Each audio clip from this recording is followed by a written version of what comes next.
Hey there, welcome. We are the Basic Glitches. We are two D&D dungeon masters trying to learn Pathfinder for the very first time. We have recently been diving into every single class in Pathfinder 2nd Edition, trying to get a taste of what each class feels like, and try to help you guys figure out if you want to play in these classes or not. Today we'll be looking at the Druid class, the nature wizards of fantasy role-playing games. The hippies. Yeah. We're gonna hit you with some game mechanics, a day in the life of a druid, and then we're gonna have some game master tips for all you game masters out there with druids at your table. This guide that we're doing is not a deep dive, and we are also only going over core rulebook options for these classes.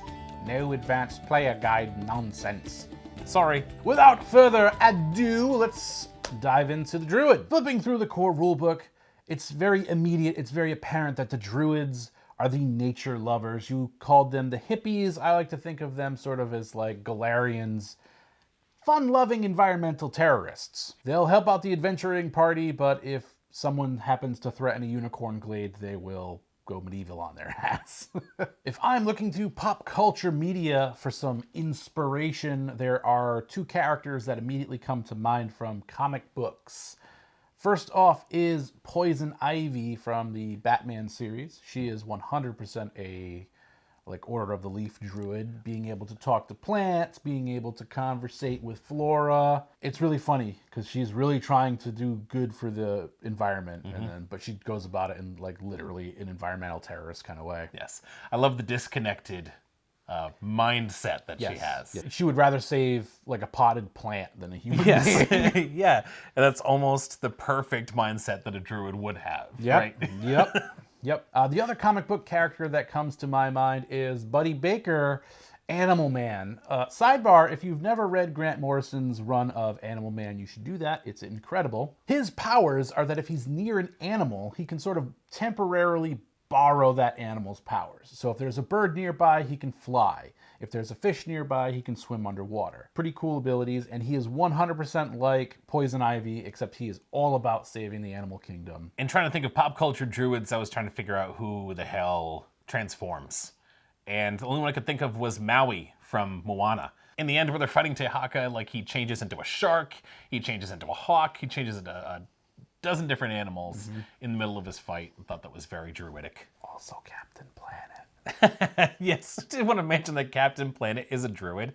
He's like He's a hero. the druid warlock patron. He's gonna bring pollution Down to zero? Yeah. Druids, the flavor of this class. Does it get you excited at all? For an unpopular class, I have been getting the druid bug lately for some reason. They're all over you. Hey, don't look down there. That's where the bugs are. I don't know what it is. I'm starting to play a wildfire druid in my D&D campaign as a player, and I've been playing druids in Diablo, but it's something about commanding the elements, being able to say, what do you need? Do I need to climb into a crack? All right, I'll transform into something to do that.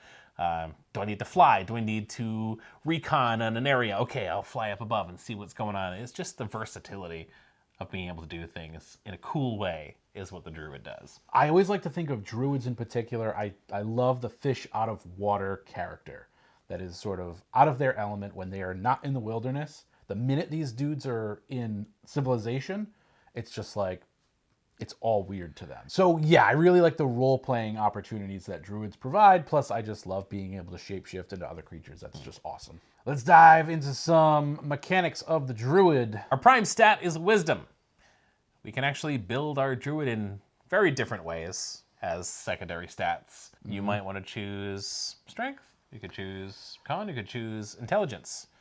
Choosing intelligence will grant you access to more proficiencies and skills, doing strength, a little more beefier attacks in different forms. If you're planning on being a shapeshifter and you want to attack with strength, you want to bump up your strength, perfectly viable. We're going to sound like a broken record, but hey, it's another class that has meta magic. I guess any casting class does, right? Essentially what meta magic lets you do is it lets you alter one of your spells. You just have to use the meta magic feat prior to casting said spell. Our spell casting is going to be primal spell casting. We get 5 cantrips and 2 level 1 spells that we can choose every morning we adventure. We're not locked into them. We can choose which ones we have every day. And you can also use a stick for your casting focus if you wish, or a sprig of mistletoe. Yes, you would use that instead of material components. Primal spellcasting will give you access to the primal spellcasting list, which I don't think many casters get. I think maybe the sorcerer has access to it. Like other spellcasters, you are going to be able to heighten your spells, but at first level, we don't need to be dealing with that. You'll get that at level 2. Much like meta magic, we're also learning that a lot of classes in Pathfinder 2e have anathemas. The Druid is no different. The Druids cannot use metal armor or shields. You cannot despoil the natural world, and you cannot ever teach your secret Druidic language to non-Druids. On top of that, you're going to be choosing a Druidic order, and that's going to bring even more anathema to your Druid. Lots of no-nos that you can't be doing, or you're going to lose all your powers. Then you're also going to get some Druidic language. This is to make sure that you could tell the difference between a real Druid or not. Druids share this language. There is an actual alphabet for it. This is kind of like rogues thieve can't, right? Where they kind of understand this coded language. Let's go over our subclass circles, the Druidic orders. In the core rulebook, we have 4 orders to choose from. We have the Animal Order, the Leaf Order, the Storm Order, and the Wild Order. Each of these orders is going to give us a specific order spell, which are similar to devotion spells or the bardic spells that you get. Like the focus spells, yes, right? So you're going to get a pool of focus points. You start off with 1. You can never have more than 3. And once you use it, you need to take 10 minutes focusing on talking to nature, maybe rubbing your back up against a tree in bear form, really just doing nature-y things. As we mentioned before, these orders are also going to bring about more rules that you have to follow, anathemas. For example, the Animal Order, you cannot be cruel to animals, you cannot kill animals. If they're attacking you, yes, you can kill them, and if you need to eat to survive, you can kill them in a clean way. But you can't like willingly harm an innocent animal. The Leaf Order, same deal, just can't do it to plants. Yeah, can't willingly harm an innocent leaf. With your Storm Order, you have to be kind to the air. No, you can't willingly pollute the air. That is the anathema of that order. And with the Wild Order, you just have to sort of not be seduced by civilization. You can't just be like, this steak is amazing. What is this, béarnaise sauce?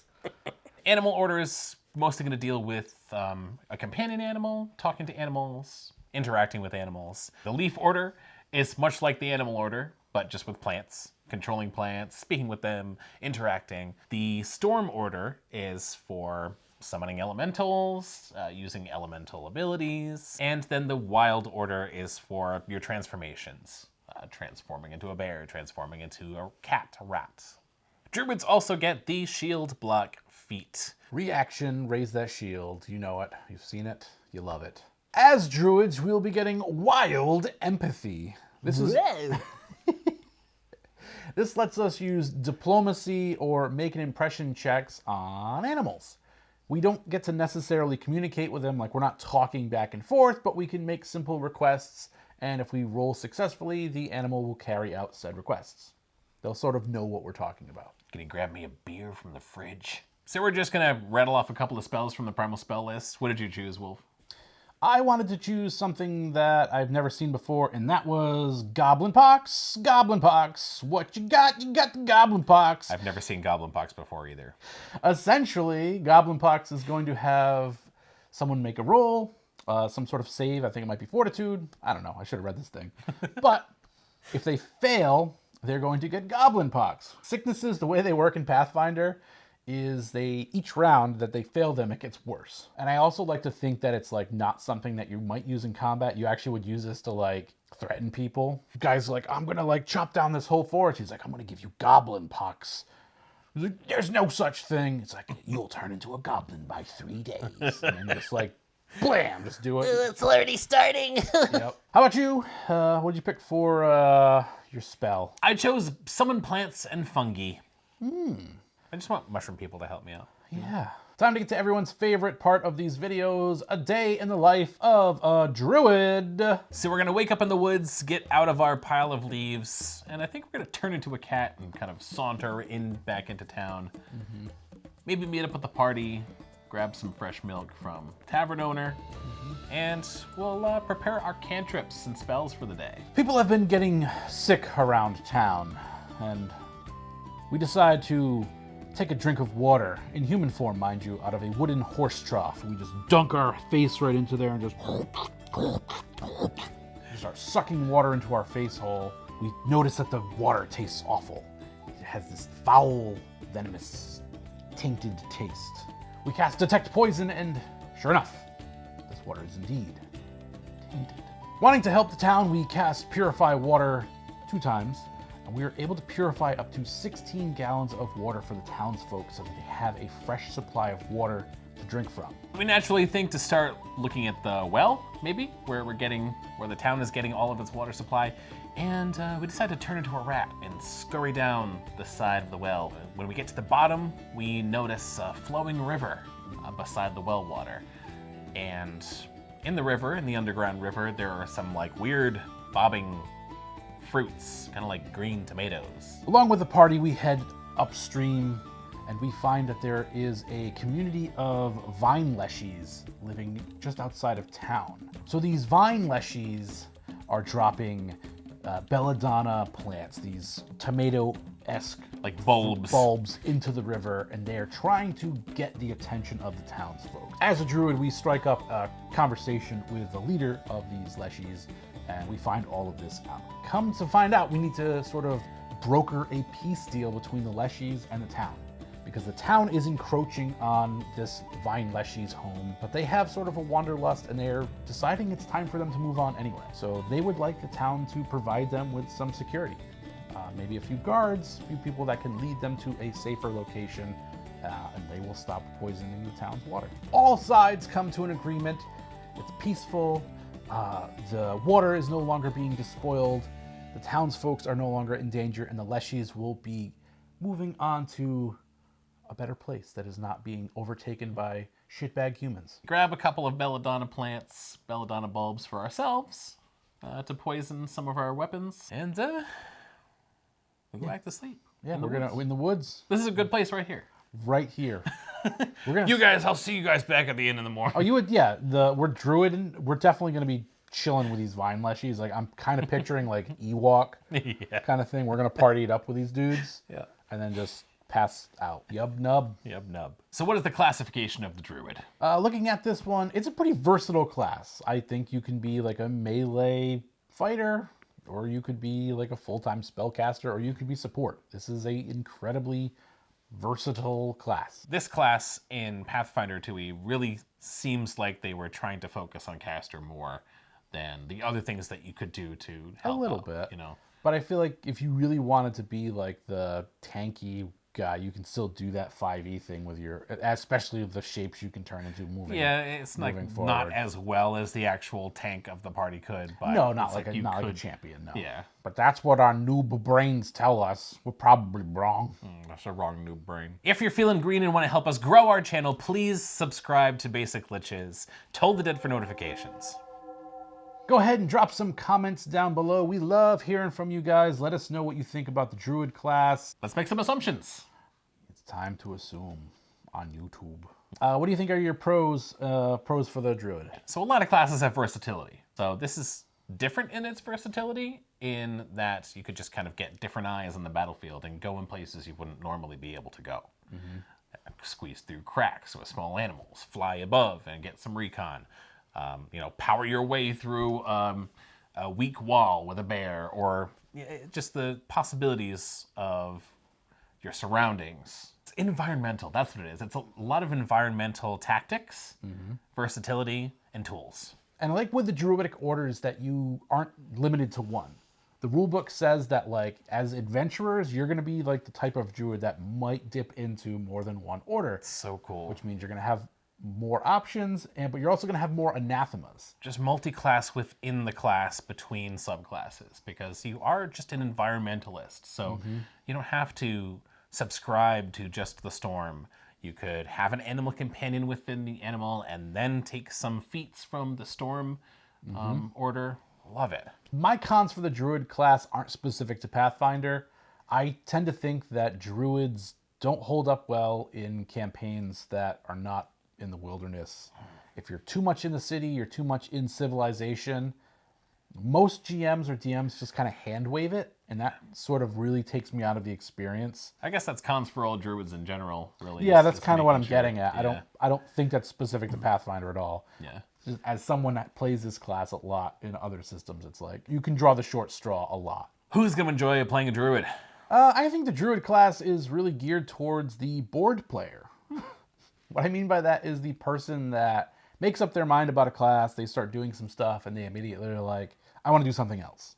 I think the Druid class is pretty flexible. You get to choose your spells every morning. You can dip into other orders, so maybe you have a animal companion, and you can wild shape. I think that's going to really be the solution for that player that's bored. That's kind of me sometimes. Like, I'll pick out a class. I'm like, this is dope. I love it. I'm having so much fun. Now I'm bored. Yeah. I've got problems. We like to toss out our uneducated opinions on these classes and how difficult they are to play. So what are you thinking for out of a 5 scale? Sometimes we don't mention that. It's always out of 5 if you're watching multiple videos of ours. I feel like we're at a 3. I feel like we're in the middle here. There are some additional things with our orders that we need to think about, the additional anathemas that our orders bring, and the spells. I feel like there's just a little bit extra that the other spellcasters didn't have, and especially being able to switch between play styles is a different mindset. Agree. I'm a 3 out of 5, and I think it's all that, and it's just you have to have the wild shapes, learning that little list. You're also getting familiars. That's another bit of rules that are not in the Druid section. That's somewhere else in the rule book. It's a little bit more to digest than the other classes, but still very doable. Game Master tips, we feel like we had a little bit of this in our cons. Yeah. Game Master tips, right? Yeah, we've been hinting at this throughout the video. Is, adding those Druid flavors to your campaign, even though you're running a full undead campaign or demonic campaign, and we're now out in the forest, we're dungeon diving, just creating opportunities for our Druid to be helpful. I think it's fun. I mentioned this before, but really play up the fish out of water thing. Have the Druid just be perplexed by civilization. Like we mentioned in the Day of the Life. They see a trough of water. They just assume that's for them. They don't know that the horses are using that. They're just like, oh, fresh water. Cool. I'm going to grab a sip. As a game master, maybe the way you describe stuff to the Druid player is slightly different.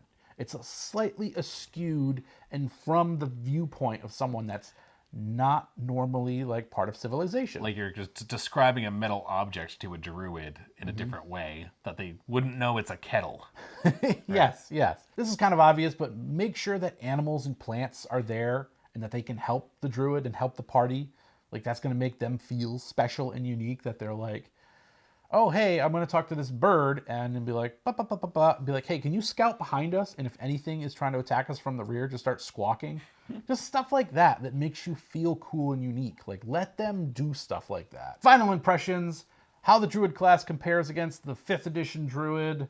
What are we thinking, Kamo? I really like the division of the Wild Order. I really like how it gives you the purpose of your shape-shifting rather than stuffing you with a bunch of monster stats that have abilities that are almost all the same. In 5e. In 5e, I'm talking about. Like you have keen smell. Great. Okay, so you can use smell as perception with a dog. It's never specifically like you're going to shapeshift into a stealthy animal. You're going to shapeshift into a burly, brawling combat animal. I feel like if it were broken down in 5e like that, it would be so much more beneficial. You're just given basically... And easier to choose what animal you want to be. Well, you can be almost anything in 5e. Well, yeah, it's like whatever you've seen, you can be. Yep. Right? And that is overwhelming to a player. And the DM's like, where's your animals you've seen list? You know? And you're like, fuck if I know. And then it's got to be under a certain CR. Yeah. It's like CR rating. This is an instance where Pathfinder makes that easier. It's telling you what animals you can be at certain levels and what their purpose for changing into them is. Yeah, and there's specific feats that let you like expand that. I'm going to sound like a broken record and say that I think the Pathfinder version of these two classes makes more sense and it sounds more fun. I have played a ton of Druid in 5e. It is a class that I am always drawn to. I'm an animal lover. I love nature. I just have a natural affinity for the Druid class. Another thing that tends to happen in 5e is, like, I played a Circle of the Shepherd Druid, and you can basically just start summoning a stupid amount of creatures into the battlefield. And this just destroys the Dungeon Master's like game plans. Like they like, and I get like they're supposed to choose what creatures they are, like per like Jeremy Crawford and all this other stuff, but like, one, they don't feel like having to know all the creatures in the world or all the elementals or whatever other bullshit you're doing.